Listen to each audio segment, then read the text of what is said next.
Norm Eisen had a piece at NBC over the weekend. He's the former impeachment counsel to the House Judiciary Committee. And also two other people contributed what I'm going to share with you. Josh Stanton, who is a lawyer at Perry Law, and then Fred Wertheimer, founder and president of Democracy 21, among other things. And what these guys have put together is a piece that explains, well, I hate this term, but they use it. It's déjà vu all over again. I know, that was funny the first time you heard it, but of the 74,856,921 times we have heard that repeated, it has lost its cachet, hasn't it? Well, it's déjà vu all over again. Yeah. But anyway, they cite as the example Manhattan District Attorney Alvin Bragg earlier this year. He charged the orange bastard with falsifying New York business records to hide what would have been damaging information from voters in his attempt to destroy democracy. In other words, his run for the presidency. And this jacket-off bastard Jim Jordan, the Republican Christian fascist from Ohio, who is Trump's best buddy. Oh, he really is. Jacket-off Jim ran interference when he attempted to investigate and intimidate all prosecutors, but especially Manhattan District Attorney Alvin Bragg. Remember that? And Alvin Bragg more or less gave Jim Jordan the middle finger. Just fuck off. Go away, white boy. I mean, go play your game in your sandbox in Ohio, but get out of my face. Jesus.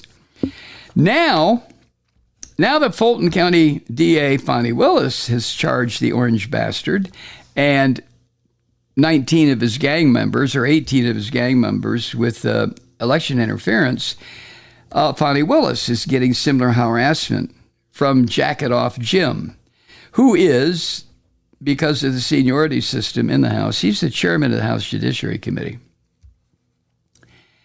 And it goes without saying that what jacket-off Jim is trying to do is a blatant abuse of power.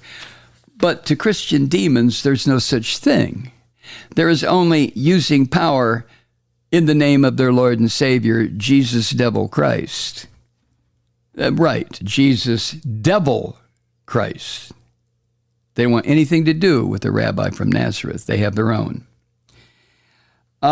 Now, as it was fully explained the last time that jacket-off Jim tried to intrude, Congress cannot use its investigative power to engage in law enforcement. It's just prohibited by the U.S. Constitution. But jacket-off Jim doesn't give a shit about those are little niceties injected into the Constitution that destroyed the true meaning that the framers had when they set up this country, and that was this was to be a Christian state that would burn witches at the stake, would drown warlocks, would treat people who did not believe in their version of Jesus Christ as demons, haints, ghosts.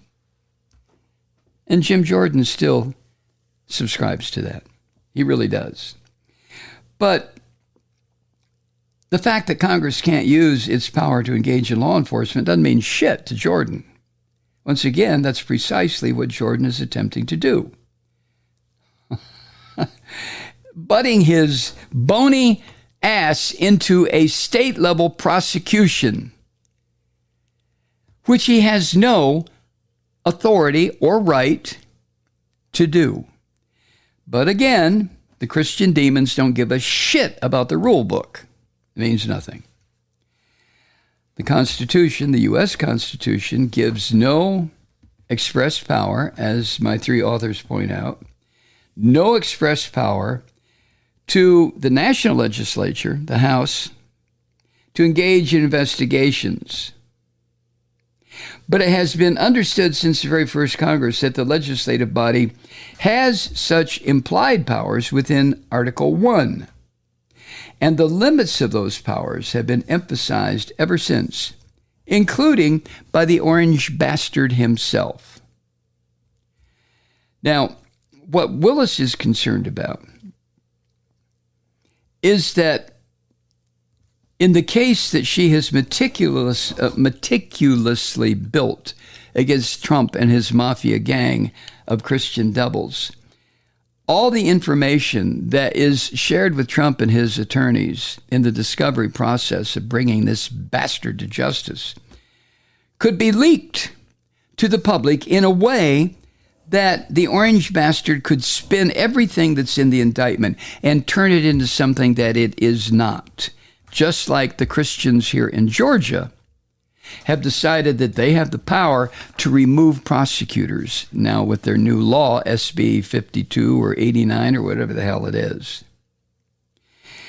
During his fucked up presidency, for example, Trump and his scummy allies, including Jacket-Off Jim, bellowed and insisted on the limitations. For example, when Congress tried to obtain Trump's tax and financial records, remember that? Jacket-Off Jim proclaimed that, quote, an unprecedented abuse of the committee's subpoena authority, end quote. See how it works? When Jacket-Off Jim finally reached the pinnacle of power, the highest he will ever go, and it's going to be very short-lived because after the 2024 election, this son of a bitch will become a useless appendage to the U.S. Congress the way he has always been. But now, while he has this incredible power, chairman by God of the House Judiciary Committee, woohoo, he's going to use it.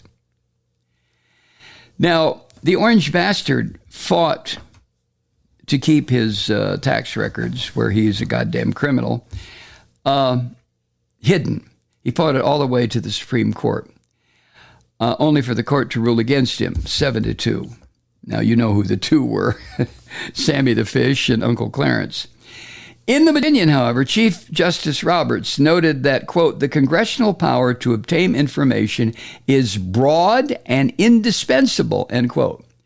So the power to obtain information is different entirely from the power to prosecute. We know this. I mean, during the impeachment hearings, the Congress didn't even have the power to force people to come testify. Oh, they could say, well, we're going to hold you in contempt of Congress. Oh, yawn. Like, who gives a shit? That was the attitude of the Christians. We don't believe in we don't believe in law. Are you crazy?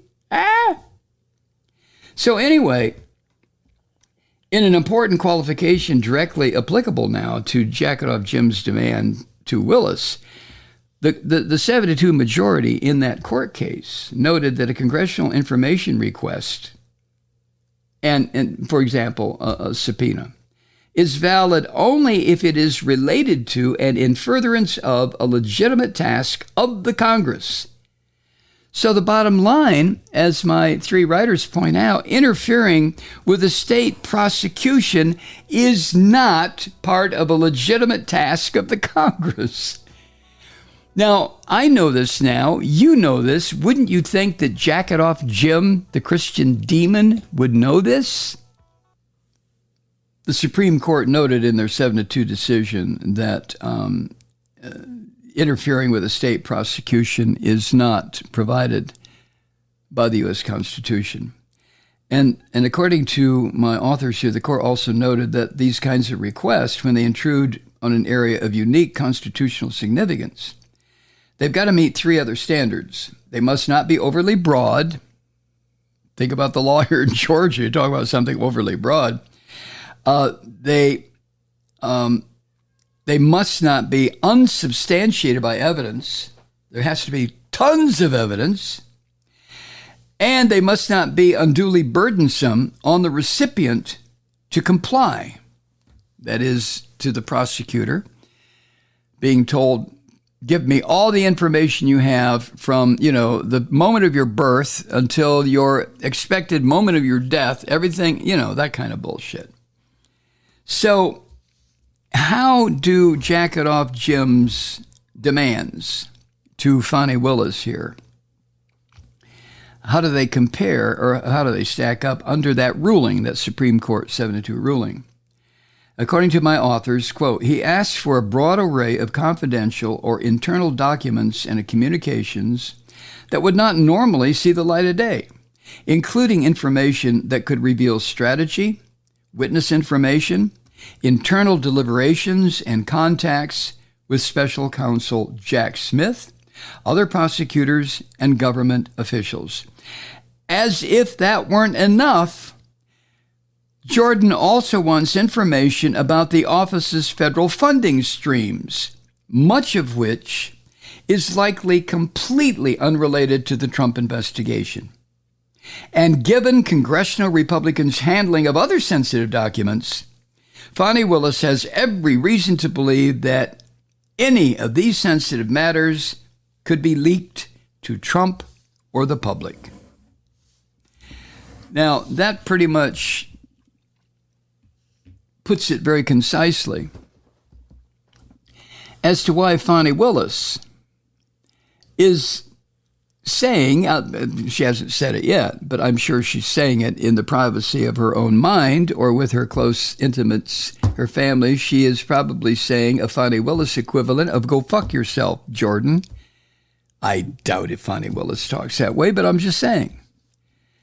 I mean, the nerve of this white devil saying to this black prosecutor, "Give me everything you got." You might as well add, "comma, bitch." Might as well. He is treating the office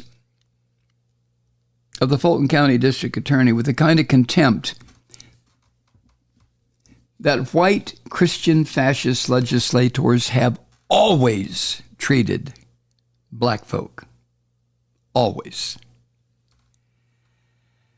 So it's no surprise, I don't think, to Fani Willis, just like to so many black Americans, it was no surprise that another young white devil walked into a Dollar General or whatever the hell it was on Saturday and brutally murdered 3 people.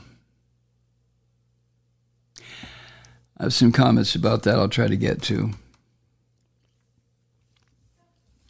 So back to this piece that I'm quoting from. If the U.S. House asked a federal prosecutor to provide detailed internal information about an open investigation or prosecution, the Justice Department would not comply. And the reasoning would be very simple. They would cite constitutional separation of powers. It's there. But that's another thing that drives the Christian devils crazy. Separation of power. The power should be concentrated in one central location. That is the religious fascist dictator who takes over the control of this government. Separation of powers, my ass, is their attitude.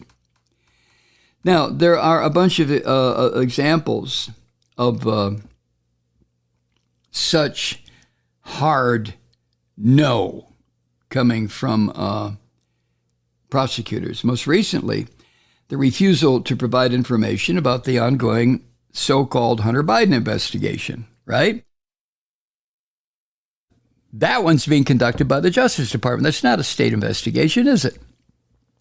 It's being conducted by a Trump-appointed district attorney or special attorney or whatever. I guess he's special counsel now in Delaware.